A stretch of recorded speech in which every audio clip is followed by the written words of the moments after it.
Pour moi, être un homme Pour moi, aujourd'hui, un homme, c'est Honnêtement, je me suis Être pas un homme, pour posé la moi, une question. personne qui a un sexe différent des c'est femmes. être une potentielle agression. Encore et toujours être en situation de Et qu'à un privilège. moment, ils ont eu trop la liberté. Quand j'étais petit, c'était Zorro, c'était James c'est Bond. essayer d'être soi-même, essayer d'assumer qui C'est on d'abord est. être un humain, Tout ce qu'on nous apprend pas en tant qu'homme, justement. à la fois seul et relié.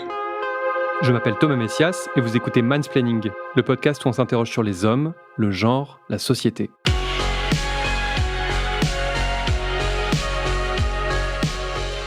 Vous vous souvenez, vous, de ce qu'on vous a appris sur la vie sexuelle ou affective durant vos années collège et lycée ? Moi, je ne me souviens que des cours de cette discipline qui s'appelle aujourd'hui les sciences de la vie et de la terre, SVT, mais qui à mon époque se nommait biologie. La prof nous avait appris la reproduction de façon totalement assommante, avec des planches anatomiques, et puis basta. Et comme c'était la matière que je détestais le plus, je dois reconnaître que j'avais pas été très attentif. Du coup, j'ai mis beaucoup de temps à savoir comment fonctionnait mon corps, et encore plus à savoir comment fonctionnait celui des autres. Il faut dire qu'à la maison, on ne parlait pas trop de ces choses-là. Pas parce que c'était tabou, mais parce que mes parents avaient visiblement décidé que mon frère et moi serions assez futés pour faire notre éducation nous-mêmes. Et aussi parce qu'ils avaient sans doute un peu la flemme. Et vous savez quoi ? À l'heure où je vous parle, je crois que mes parents pensent encore qu'ils ont fait le bon choix. Parce qu'effectivement, leurs fils n'ont pas ramené d'IST, ils n'ont pas mis enceinte leur petite copine du lycée, et ils ont été moins nuls que la moyenne niveau consentement. Mais quand on devient parent, on ne peut pas faire ça. On ne peut pas croiser les doigts en espérant que tout se passe bien. En tout cas, c'est le positionnement qu'on a décidé d'adopter, la mère de mes enfants et moi, en leur parlant très tôt de sexualité et de vie affective. Ça donne lieu à des conversations parfois un peu gênantes, mais qui font avancer les choses. Et quand on dirige un établissement scolaire ou un ministère de l'Éducation nationale, on ne peut pas non plus faire l'autruche. Il y a des responsabilités à assumer. D'immenses responsabilités. Sinon, il peut se produire des choses.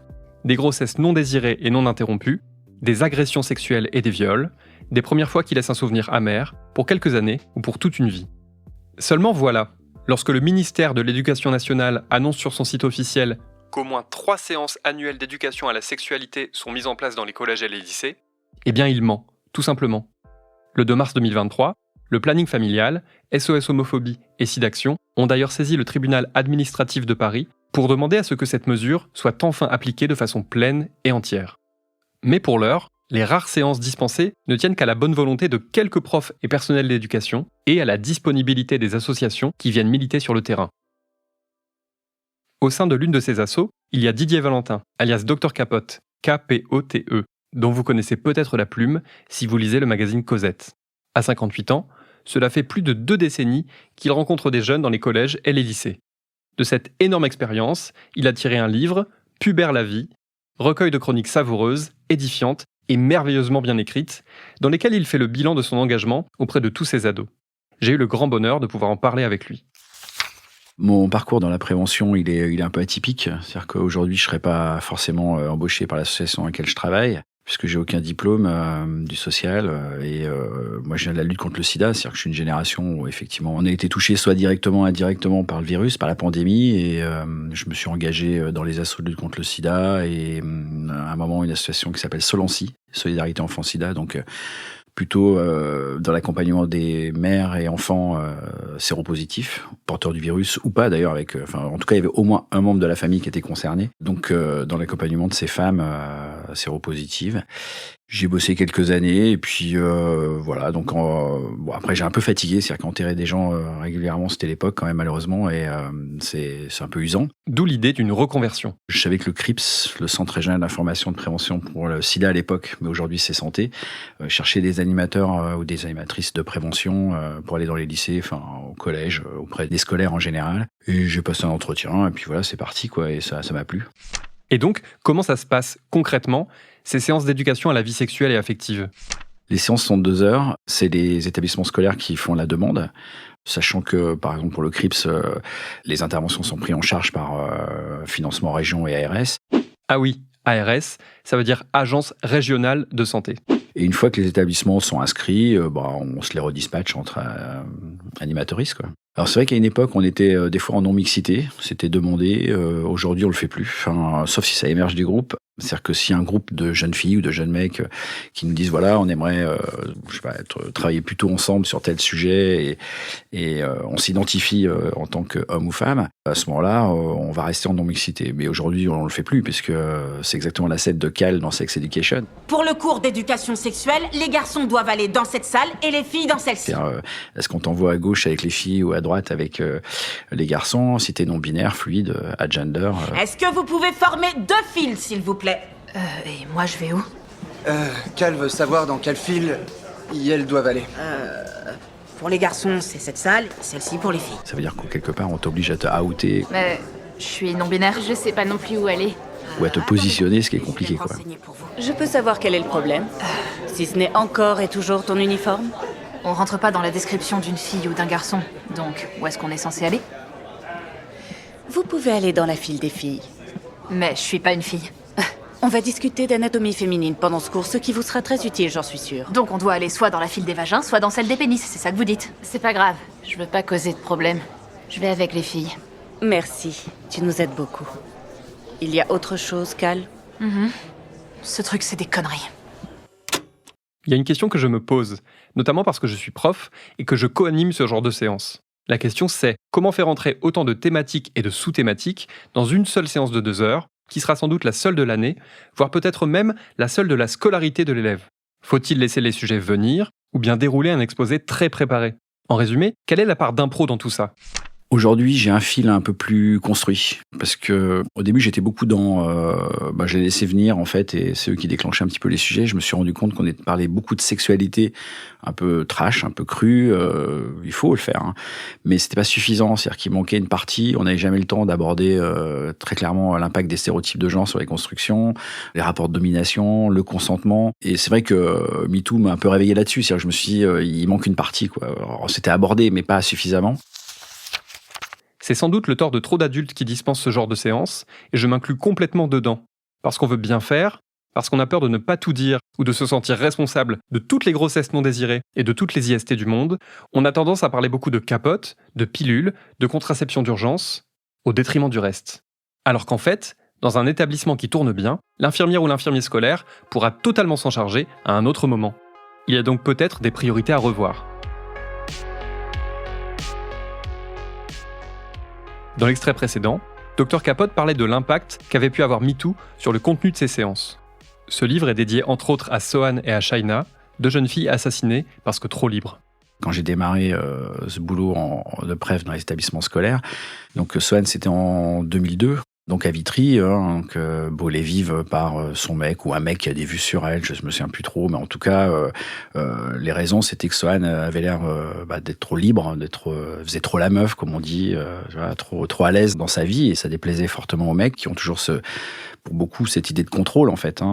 Donc elle a été assassinée et j'avais fait une animation dans la foulée, pas très loin, dans un des lycées où il y avait des jeunes qui étaient visiblement des potes de l'assassin, mais qui connaissaient aussi Sohan, et les mecs d'entrée de jeu ont défendu bec et ongle l'assassin en fait. Enfin l'assassin présumé, il n'était pas encore jugé, mais bon, il avait été pris sur les lieux, c'était lui. Et au début je pensais que c'était juste de la provo et ça avait duré une bonne heure et demie et ça avait été assez violent.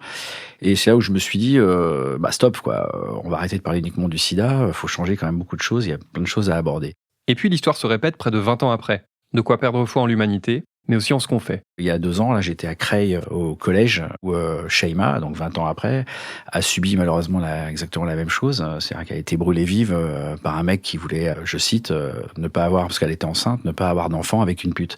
Et je me suis dit, il y a eu des avancées, bien évidemment, il y a des choses qui sont positives, mais je me suis dit, 20 ans, merde, quoi, voilà, je suis encore là à travailler sur un drame terrible. Ouais, c'était c'était un peu dur à avaler, en fait, pour le coup. Parce que j'avais tendance à me dire tout de suite, non, il s'est rien passé, quoi, c'est con, on bosse comme des fous là-dessus et c'est pas passé grand-chose. Bon, après, voilà, c'est quand même des événements dramatiques isolés, mais quand même, quoi, ça dit quelque chose, je trouve, de notre société. Mais alors, justement, comment on fait pour ne pas s'user, pour ne pas tout plaquer en se disant que ce qu'on fait, c'est peine perdue? Ouais, l'usure, c'est une question qu'on me pose souvent parce que dans l'asso où je bosse, il y a pas mal de jeunes animatrices qui sont arrivées récemment. Je dis animatrices parce que les mecs, il y en a pas. Bon, voilà. Et elles me posent souvent cette question, qu'est-ce qui fait que tu as encore l'envie d'être à 8h du mat dans un lycée à l'autre bout de l'Île-de-France? Moi, je crois que je suis profondément militant. La lutte contre le sida m'a formé au militantisme et j'ai ça en moi, très clairement. Et puis ce boulot, il a fait écho à mon histoire. C'est-à-dire que moi, j'ai vécu les violences conjugales quand j'étais enfant. Ma mère en est morte. L'air de rien, inconsciemment, finalement, je me retrouve à une place où, non pas que je répare, parce que ce serait idiot. J'ai fait le travail thérapeutique pour éviter de réparer, mais je pense que ça vient vraiment répondre à une sensation de manque que j'ai eue dans l'accompagnement, parce qu'en tant qu'enfant, tu peux pas accompagner tes parents. Donc aujourd'hui, je le fais à titre posthume, en fait. Donc il y a un espèce de devoir de mémoire, et puis un devoir aussi d'avenir pour ma fille, les autres filles, mes fils aussi, parce qu'ils ont un rôle à jouer dans cette société, qui joue pas trop pour l'instant, mais enfin bon, on verra bien. Et puis j'ai eu un flash là récemment, j'ai vu le documentaire d'Emmanuel Béard sur l'inceste, avec des témoignages qui sont très touchants. Et à un moment donné, Emmanuel Béard dit un enfant blessé peut devenir un adulte combatif. Et cette phrase, elle m'a vraiment parlé parce que je pense que c'est ça, quoi, en fait. Je pense que je suis un adulte combatif, en fait.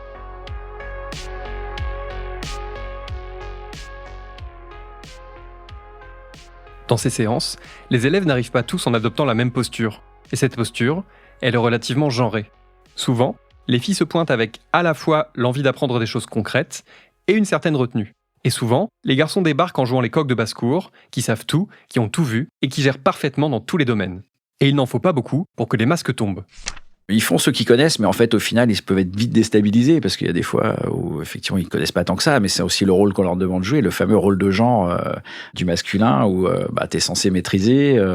Du coup, face au groupe, ils jouent la maîtrise, voire même ils la surjouent. Donc, alors il y a des prédateurs, il y a des mecs violents, bien évidemment, il y a des agresseurs, déjà au lycée, bien sûr.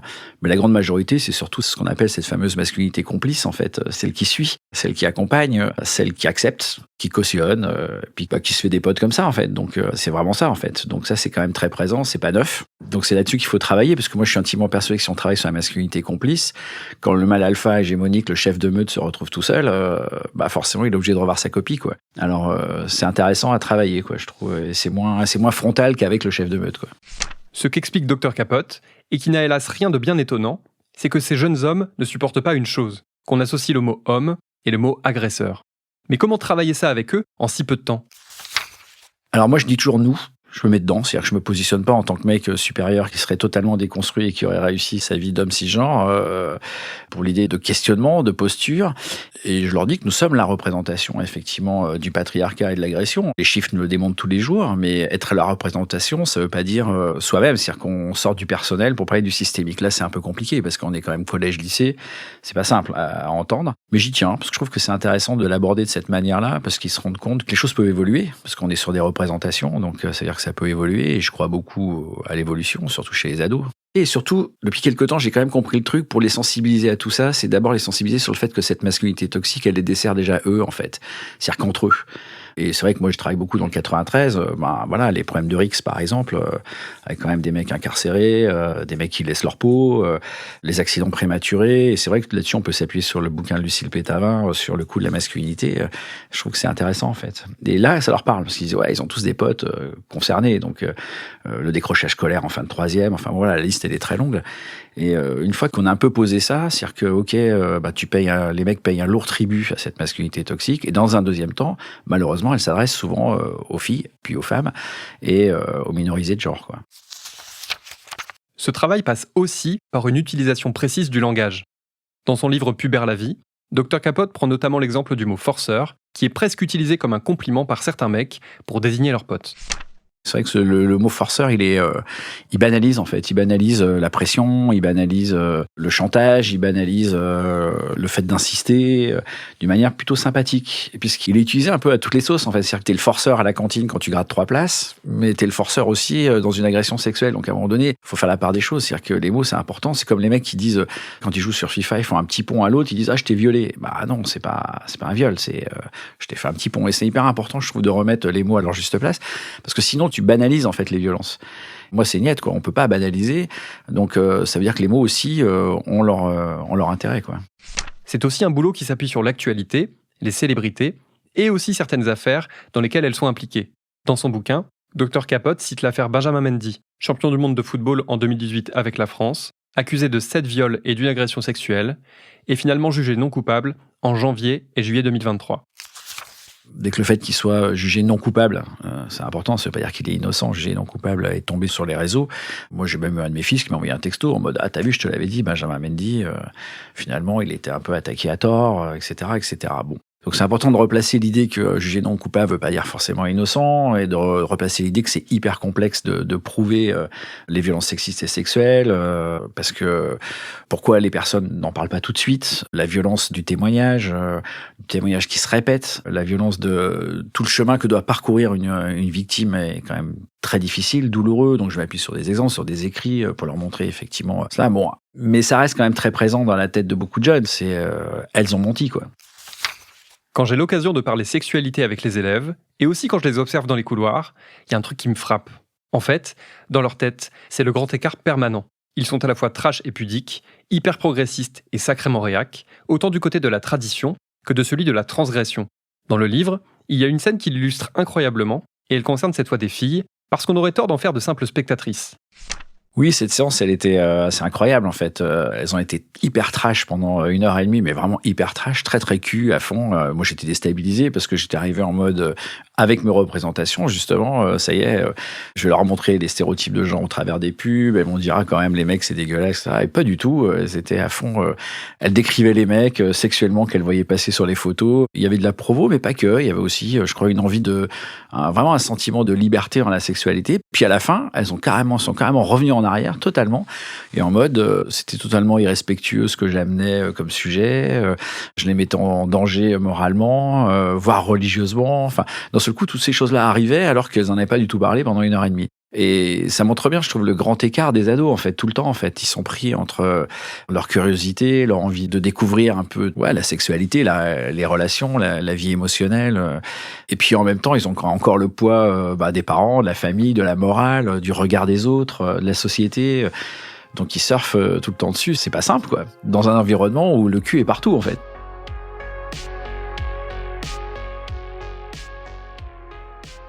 Dr Capote fait aussi l'effort de délivrer ses séances pour le plus grand nombre. Il ne fait pas de l'orientation sexuelle ou de l'identité de genre un sujet à part. Alors j'essaye, des fois je me plante aussi, c'est ce que je dis au début du bouquin, il vaut mieux être maladroit que malveillant. Je pense qu'on est tous à un moment donné maladroits ou maladroite, il faut l'accepter. Et c'est vrai que l'idée de l'intégrer tout le temps, c'est-à-dire que de faire attention effectivement à jamais être hétérocentré, tout le temps parler du ou de la partenaire, si t'es avec un garçon ou une fille, une personne non binaire, enfin d'être le plus général possible, essayer de parler au maximum de la personne, ça évite effectivement de toujours cibler et ça situe tout le temps, c'est-à-dire que tout le monde est concerné en fait pour le coup. Et ça laisse la possibilité de se dire à chacun, chacune, ouais, je suis concerné parce que moi, je suis effectivement avec une personne. Je suis une fille et c'est pas un mec, c'est une autre fille, mais on m'a mis en position de choisir le terme que je vais utiliser. Donc, c'est plus général. Donc, j'essaye de le faire au maximum. Des fois, j'oublie. Un peu comme chez le psy, ces séances sont soumises à un devoir de confidentialité. L'idée est d'instaurer un rapport de confiance où tout peut être dit.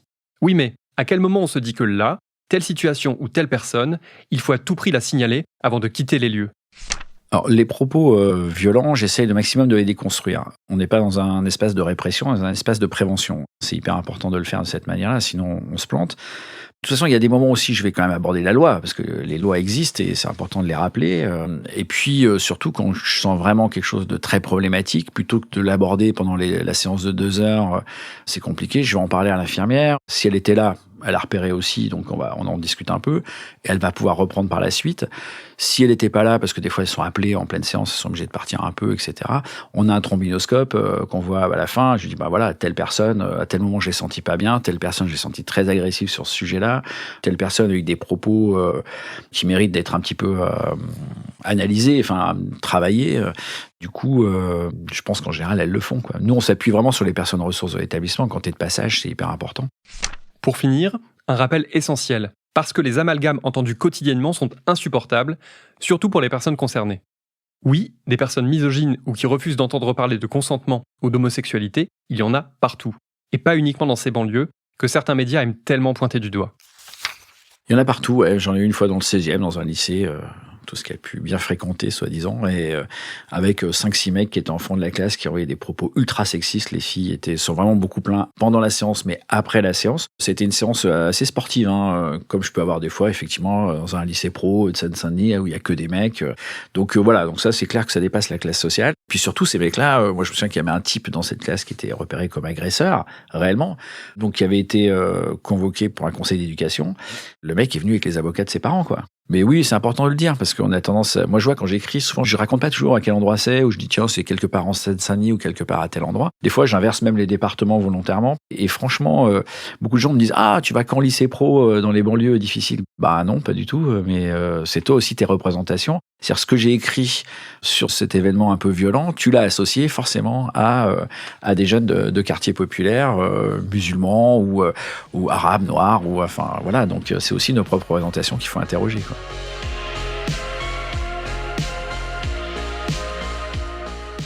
Pubère la vie, de Dr Capote alias Didier Valentin, est disponible aux éditions du Détour. Et franchement, achetez-le, c'est de la bombe. C'était Mansplaining. N'hésitez pas à vous abonner au podcast sur votre plateforme favorite, à mettre des cœurs et des étoiles, et à laisser des commentaires. Vous pouvez aussi écrire à mansplaining@slate.fr ou nous contacter via le compte Instagram Mansplaining Podcast. Mansplaining est un podcast de Thomas Messias, produit et réalisé par Slate Podcast. La direction éditoriale est assurée par Christophe Caron, la production éditoriale par Nina Pareja, et le montage, la réalisation et le mixage par Mona Delahaye. À dans 15 jours.